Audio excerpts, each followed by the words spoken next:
ligji ka paraposh përejmisht që gratë shtatzëna nuk mund të ekspozohen kushteve të punës cilat janë të rënda për gratë shtatzëna. Ndalohet ndërprerja kontratës punës, por nuk është ndaluar apo nuk sanksionohet mosvazhdimi i kontratës. Është detyrim e punëdhënësit me bë vlerësimin e rrezikut.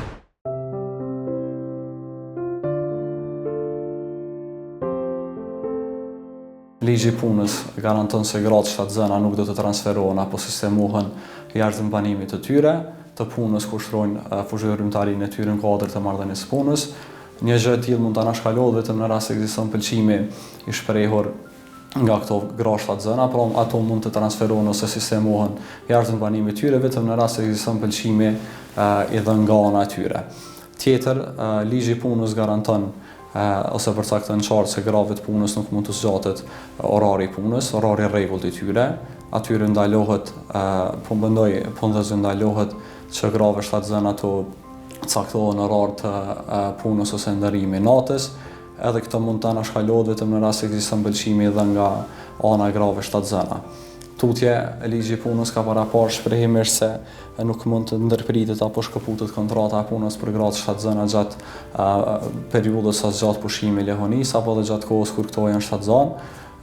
Këtu kisha dashur me bëni diferencim të qartë që ndalohet ndërprerja kontratës punës, por nuk është ndaluar apo nuk sanksionohet mosvazhdimi i kontratës. Pra, nëse një kontratë e punës është paraposh që ka me përfunduar me një kohë të caktuar, edhe në rast se gruaja shtatzon ose gjatë pushimit të lehonisë, sipas fuqisë ligjore edhe kontraktuale ka me përfunduar marrëdhënia e punës. Pra duhet të bëhet theksimi i këtij diferencimi, kur kemi të bëjmë me ndërprerje ose me mosvazhdim të kontratës. Tjetër, ligji i punës rregullon edhe mbrojtjen e shëndetit të grave shtatzënë gjatë marrëdhënies së tyre të punës. Ligji ka paraposh përejmisht që gratë shtatzëna nuk mund të ekspozohen kushteve të punës cilat janë të rënda për gratë shtatzëna, ku kemi të bëjmë edhe me ekspozimin para faktorëve biologjik, kimik, përmes cilave mund të rrezikohet shëndeti riprodhuesi grave shtatzëna, si dhe ku mund të rrezikohet mirëqenia fizike edhe psiqike e punonjëses. Pra ligji sanksionon këto edhe punonjësi nuk mundet me detyru një grua shtatzënë me ekspozu këtyre rrezikeve. Tash për faktin që kjo është një drejtë e gruas shtatzënë, në anën tjetër nuk kupton se ka obligim për punëdhënësin që të bëjë një vlerësim të rrezikut apo rrezikut sa i përket kushteve të punës. Në rast se gruaja shtatzën ose gruaja mund të ekspozohet rrezikeve të tilla, punëdhënësi duhet me bëni menaxhim edhe një vlerësim të rrezikut, edhe në rast se konsiderohet ose vlerësohet se kjo punë kushtet e punës, ambientet, puna e cila është dhënë gruas shtatzënë mund të dëmtojë shëndetin e saj, atëherë punëdhënësi është obliguar që me bartë nga një departamenti tjetër apo që të përshtas punët, llojin e punëve sipas përshtatshmërisë së gruas shtatzënë në këtë rast. Ligji i punës nuk e bën një përcaktim të qartë apo specifik se cilat punë lejohet punohet ose nuk lejohet punohet përmes grave shtatzëna, është detyrim e punëdhënësit me bë vlerësimin e rrezikut. Ligji i punës thotë që një udhëzim i tillë administrativ për renditjen e punëve se cilat përkojnë me gratë shtatzëna ose gratë cilat vinë në punë pas përfundimit të pushimit lehonisë, do të më bëni kategorizim i punëve dhe klasifikimi tyre përmes cilave do ishte qartë se cilat punë mund punohen nga gratë shtatzëna dhe gratë cilat kthehen pas pushimit lehonisë dhe cilat jo. Ligji specifikon që pushimi lehonisë mund të fillohet 45 ditë para lindjes përmes dëshmimit të certifikatës mjekësore, të cilën gruaja shtatzënë është obliguar ta dorëzojë tek punëdhënësi i saj, si dhe ka përkufizuar dhe specifikuar kohëzgjatin e pushimit të lehonisë para pas realizimit të lindjes nga gruaja shtatzënë. Sipas këtyre specifikave, pushimi i lehonisë mund të zgjatet deri në 1 vit, sipas ligjit. 6 muajt e parë e punësuara shtatzënë e cila ka lindur, punëdhënësi obligohet që të njëjtës t'i paguajë 70% të pagës bazë, ndërka që 3 muajt vijues gruaja shtatzënë nëna leho në këtë rast, për 3 muaj do të marrë gjysmën e pagës mesatare në Kosovë nga Qeveria e Republikës Kosovës. ndërkaq të punësuarës është mundësuar sipas ligjit që të kërkojë edhe vazhdimin e pushimit lehonisë edhe për 3 muaj të tjerë, sipas kërkesës së saj, të cilën mund ta parashtroj 15 ditë para përfundimit të 3-mujorit të dytë, në këtë rast i bie për cilën është kompenzuar prej Qeverisë së Republikës Kosovës. Pra, ligjërisht i garantohet 9 muaj pagesë të punësuarës, ndërkaq pa pagesë mund të kërkojë vazhdimin edhe për 3 muaj të tjerë të pushimit të lehonisë. Fillimisht është përmenda ligji i punës e sanksionon diskriminimin në vendin e punës.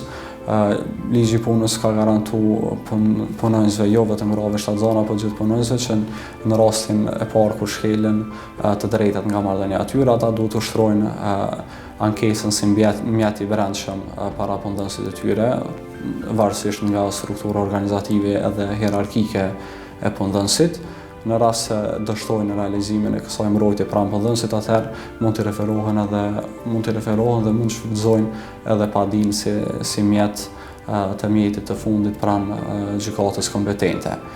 Paralelisht, varësisht nga lloji i shkeljeve, gratë e punësuar dhe të punësumit në përgjithësi mund të raportojnë në keqpërdorimet edhe rastet e tyre dhe në inspektoratin e punës, por vetëm për disa raste specifike dhe të përcaktuara me ligjin e punës, cilat hyjnë në kuadër të inspektoratit punës edhe jo në kuadër të kompetencave të organeve të tjera që shërbejnë për mbrojtjen e drejtave të punësumëve edhe grave shtatzana më konkretisht. Që prej nxjerrjes edhe miratimit të këtij ligji prej anës Kuvendit të Republikës Kosovës.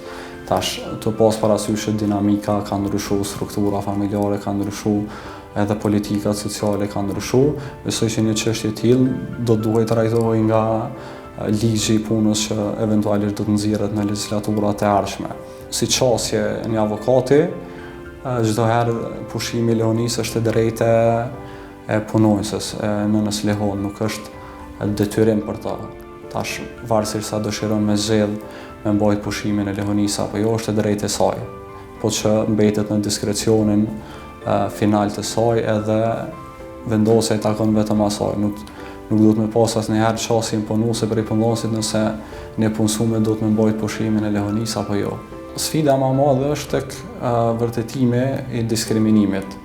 Nëse një person është diskriminuar apo jo, a ka qenë qasja punonësit diskriminuese apo jo, është probleme mbështet me prova materiale të ndërtuara mbi fakte të caktuara si pretendon çdo herë pala paditëse. Po varësisht prej rrethanave të rastit, krahasimit që bëhet mosra krahasuese me punonjësit e tjerë, a do të kishte vepruar njëjtë punonësi me një person tjetër në marrëdhënien e punës, çu ka vepruar me gruan shtatzane se nënën lehon, varësisht prej meritave të rastit, atëherë edhe bëhet vërtetimi i diskriminimit. Ligji i punës në kontekst të mbrojtjes së drejtave të grave shtatzana e nënave lehon është dashur me përcaktuar dhe me rregullu çështjen e punës remote ose nga shtëpia, që aktualisht nuk e njeh si lloj mënyre se si mund të realizohet marrëdhënia e punës në vendin tonë, ose rregullimi që orari i punës jetë sa më fleksibil edhe i përshtatshëm për gratë shtatzana dhe nënat lehon. Jo detyrimisht ish dashur me qenë që nënat lehon mos me punu për shembull për një vit ose 9 muaj, ose varësisht për specifikat që e bën ligji aktual. Pse për shembull s'më mendu çështjen tjetër që nëna me vazhdu me ushtru pushimin e lehonisë ose me ushtru kujdesin e saj prindëror ndaj fëmijët të posalindur, por në të njëjtën kohë paralelisht me mujtë edhe me kry punët e saj sipas një kontrate të punës që ka me punëdhënësin. Gratë nuk kanë ditë për drejtat e tyre që garantohen me ligjin e punës edhe dispozitat e tjera relevante që mundën me qenë. Tash po besoj përmes informimit, qoftë përmes mediave sociale, qoftë përmes politikave të institucioneve qeverisëse, qoftë përmes Ministrisë për Mirëqenie dhe Punë Sociale, vetdia kolektive sa i përket këtij aspektit vetëm është duke urrit, por jo mjaftueshëm. Qasja do të më qenë hala më gjithë përfshirëse dhe më informuese në raport me gratë dhe në përgjithësi për gjitha kategoritë e mbrojtura me ligjin e punës. Sa i përket ndihmës juridike ku mund të marrin gratë shtatzanas edhe nënat lehon rreth çështjeve sa i përket punësimit. Nuk e kisha përjashtu Agjencinë për Ndihmë Juridike Falas, ku gratë shtatzana dhe nënat lehoni